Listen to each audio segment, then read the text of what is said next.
এই পাউডারটা কি করে ফেললি দুজনে? আমি ফেলিনি। আর বোনকে এটা কি করলি? মানে তাও ঝেড়েছে। আমি এখান থেকে দেখছি যে পাউডারের ঝড়ের মতো উঠছে, বিছানা ফ্যান ট্যান সব মিলিয়ে।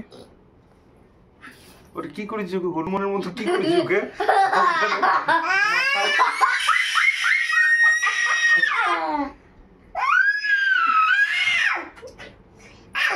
গোটা গায়ে পাউডারে।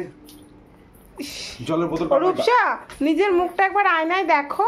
নিজের মুখটা একবার আয়নায় দেখো। দেখো দেখো। আস্তে আস্তে আস্তে আস্তে। নিজের মুখটা দেখেছো আয়নায়? কেমন? হ্যাঁ, ঠিক আছে, ভালো লাগছে? কেমন লাগছে তোমাকে দেখতে? সুন্দর। কে করেছে এগুলো? চোখে ঢুকে পাউডার ঢুকিয়ে ঢুকিয়ে? ওই মিথ্যাবাদী, চোখে কাঁদছিস কেন? কাঁদছে ফ্রেঞ্চ, এই কাঁদছে কাঁদছে। কি করেছিস দেখো তো, চোখে পাউডার ঢুকে গিয়েছে। আমি কি করেছি? ফ্যানে পাউডার পড়েছে।